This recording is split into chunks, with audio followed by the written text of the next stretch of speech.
최근에 발린 게 야, 그러면은 뭐 연령 나이 못지않은 상황이네. 희소성도 있고. 귀하죠, 예. 25평이 320세대밖에 안 되고 28평이 260세대밖에 안 되니까. 네, 28평을 좀 찾는 경우가 많아요. 카오 소장 방송 시청해주시면 부산 최근 시향을 놓치지 않습니다. 구독과 좋아요 부탁드립니다. 안녕하세요. 약간 좀 상담 좀 해야 됩니까? 최근에 계속 매물이 조금 느려왔던 느낌이, 전세가 계속 줄어왔고 9평이 전세가 11월 달에 10개가 확 나왔더라고요. 근데 지금 원래 지금 11월 달에 좀 주춤해야 되는 시즌 아닙니까? 매매를 하려다가 시장이 좀 안 좋다 판단하고 전세로 갑자기 전환을 해서 그런 건지, 다른 데가 비싸졌으니까 이쪽으로 좀 넘어온 건지. 온천 4구역 거기가 얼마 전까지 입주장이었잖아요. 거기에 물량이 쏟아지면서 여기가 전세가 좀 주춤했다가 자, 마무리가 되니까 요로 딱 넣으면 여기가 딱 그 이유였네. 아, 이제 이해가 되네. 그러면은 여기에 전세나 매매 수요가 동네 레미안 아이파크 거기까지도 영향을 받는 구역이라는 거죠. 맞죠. 왜냐하면 네.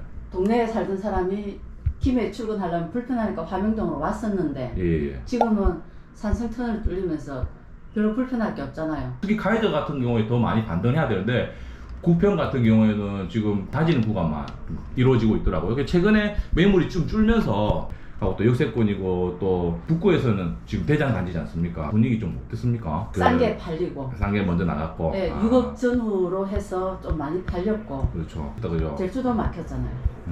매물 수는 사실 그 좀 낮은 수준에 있거든요. 그러면 사실 좀 반등을 치고 나는 거래가 있어야 되는데, 그러니까 6억 이상 되고 6억 한 5천 정도 된 게 불과 얼마 안 됐거든요. 네.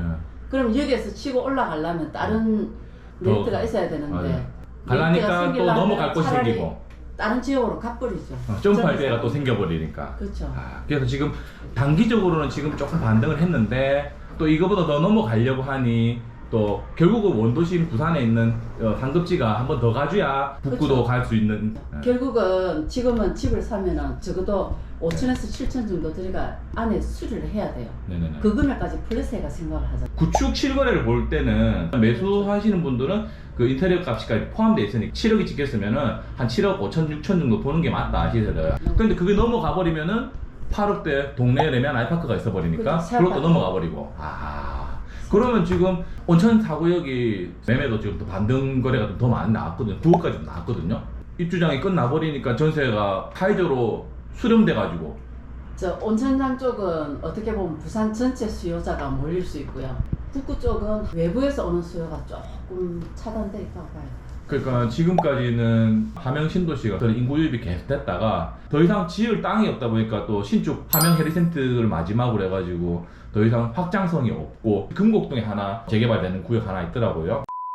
40평대가 전체 5,200세대 중 거의 3분의 2를 차지할 만큼 많아요. 40평이 눌려있으니까 9평이 더 치고 나갈 수 없는 그런 영향도 좀 있습니까? 여기가 48평 타워형이 폭도가 너무 길다 보니까 48타워는 38평 금액하고 비슷해요. 43B 타입하고 48A 타입하고 38평 세 개가 금액이 비슷하게 가요. 요게 비싸면은 이제 43B나 48A로 가는 거죠. 그러니까 요것도 이게 눌리고 서로 안 좋은 영향을 주고 있는 것 같은데 그렇죠. 보니까 맞죠? 네. 그 맨 7단지랑 앞단지랑 가격 차이는 얼마 정도가 이때까지 나왔습니까? 평균적으로 한 5천 정도. 1, 2층이다 그러면은 한 8천 정도까지 차이 날 수도 있죠. 8천에서 1억. 롯데캐슬 카이저를 지난 장에 투자자들도 왔었습니까? 근데 낙코이로 많이 갔잖아. 그때는 엄청났죠. 그때는 그 갭 투자들 많이 왔었어요. 여기까지도. 여기 갭이 그때 좀 있었잖아요. 4억 5천 4억 5천 정도에서 많이 원대. 몰랐죠. 거기에서 3억 5천 막 이렇게 전세 나갈 때, 네네. 아니면 또 그때 법인 투자자들도 와가지고 대출해가지고 월세 놓고 했지 않습니까? 네, 서울에서 네, 많이 집도 안 왔죠. 보고 주소 담았어요. 카이저는 화명동 안에서는 좀 학군하고 조금 멀지 않습니까? 롯데마트 학원가 쪽에서는 조금 머니까 근데 여기는 이제 위에 학원이 많이 들어왔잖아요. 그까지 안 가도 될 만한 그렇죠. 학원 인프라는 있네요. 얼마 전까지는 학원 때문에 저 밑에 있는 분도 있었어요. 그때 제가 알기로는 롯데캐슬 카이저 다 좋은데 우리 학원이 머니까 낙천대나 포호롱이나 이렇게 간다 하더라고요. 그것도 있고 여자애들 같은 경우에 네. 이제 고등학생은 밤에 학원 갔다 늦게 오잖아요. 그것 때문에 여기서 이사하는 분들 간혹 가다 봤어요. 함영동에서 만약에 내가 좀 오래 살았다, 아니 구축가 되어 있는 낙코에서도 자녀 문제가 없다라면은 결국은 카이저로 넘어오려는 수요가, 저는 갈아타기 수요가 있을 것 같은데 어떻습니까? 애들 때문에 오죠.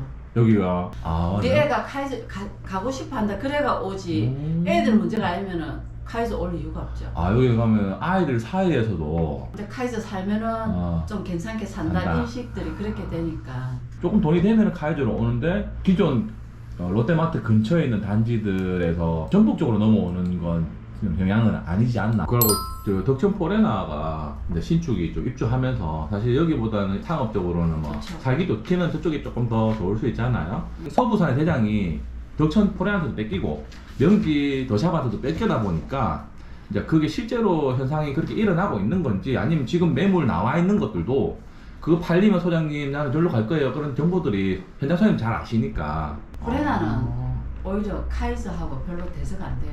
아, 왜냐하면 부대 시설이 아무것도 없잖아요. 그러면 사람들은 오히려 카이드를 더 쳐주는 거네요? 그렇죠. 애들 학교 보내기 되게 곤란죠. 아하. 그 학생 되는 사람 덕천 포레나가 뭐 하겠어요. 아. 다 도로 건너가고 학교 가야 되는. 만약에 외부에서 카이드로 넘어온다라면 주로 많이 넘어오는 지역이 어디입니까? 근데 아까 말씀하신 대로 김해나 양산이겠죠. 김해, 양산 많이 외부에서는 가까운 쪽. 아. 남자분들 네. 출퇴근하기 용이하고 시외든 어디든 가기는 편하잖아요. 김해에서 여기 오면은 출퇴근이 편한데 동네 쪽으로 가면은 네. 출퇴근이 조금은 불편하니까 만덕도 막히고 어, 산성 맞아요. 터널도 처음에는 편리했는데 지금은 그래도 간간히 막히거든요. 그러니까 이제 그걸 조금 피하고 싶은 분들은 이쪽으로 오겠죠. 그때 한참 눌림목이었을 때 5억 후반, 6억 초반 정말 말도 안 되는 그 좀 금매들 많이 눌려 있을 때 이렇게 후 빠져나가고 나서부터 34평 같은 경우에는 매물수가 점점 줄어왔고 43평, 48평 같은 경우에는 매물수가 점점 좀 지금도 좀 늘어나고 있는 형국이더라고요. 그러니까 그게 30평대까지는 금액이 부담이 없잖아요. 네. 30평대를 사러 온 사람이 네. 만약에 큰 평수가 좀 싼 게 있으면 그런 걸 샀어요. 별로 금액 차이가 안 나니까. 어. 48로 가버렸어요. 48평은 돈 있는 사람들이 주로 살잖아요. 조금 여유 있는 사람들이. 예. 금액이 오른다 싶으니까 이제 계속 내보는 거죠. 아. 싸지 않는 금액을. 이제 연식이 좀 차면서 세대 교체가 되는 그 현상이 일어나고 있는 것 같았는데 손이 좀 바뀌었다고 봐요. 19년도 이렇게 한참 바람 불 때도 한 번쯤 바뀌었고요. 네. 좀 주춤해졌잖아요. 네. 지금도 결국은 이제 한꺼번에 싹 빠지고 또 네. 이제 주춤해진 상태죠.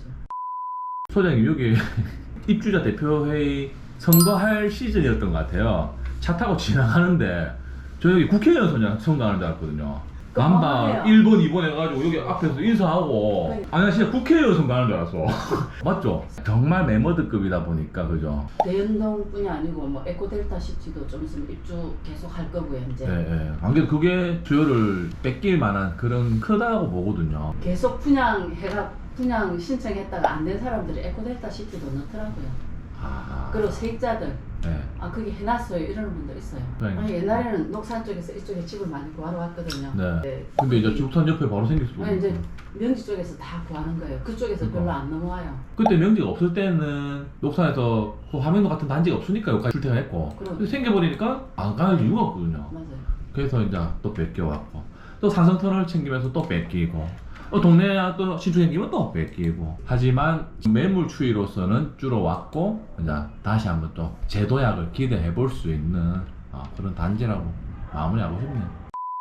근데 28평 4개 라인밖에 없어요. 그러니까 28평 항상 좀 모자란다는 오히려 느낌이 들어요. 11층은 5억 7천원 냈다 5억 9,500원을 올렸어요. 야 여기도 소형이 좀 치고 하네. 2호선 역세권, 1호선 역세권에도 역세권 소형들은 좀 잘 나가는 데는 5억 후반씩 이렇게 가거든요. 그 여기도 못지않네요. 최근에 발린 게 5억 8,500원. 야 그러면은 뭐 연장나이 못지않은 상황이네. 희소성도 있고 귀하죠, 예. 25평이 320세대밖에 안 되고 28평이 260세대밖에 안 되니까. 28평을 좀 찾는 경우가 많아요. 그렇겠네요. 30평 내는 좀 부담되고 그리고 또 6억 이하 돼야 정부 대출이 되잖아요. 그러다 보니까 신혼부부들은 28평 많이 찾아요. 28평은 조금 타이밍 놓친 느낌이 드네. 이게 완전히 투자할 만한 매물이었네. 오히려 지금 다시 보니까. 역세권 준신축 갈롱갈 시리즈 롯데캐슬 카이저를 다뤄봤는데요. 뭐 역시나 북구에서는 대장급으로 자리매김하고 있고 매물수도 괜찮고 하니 실수요자들 관심 있으신 분들은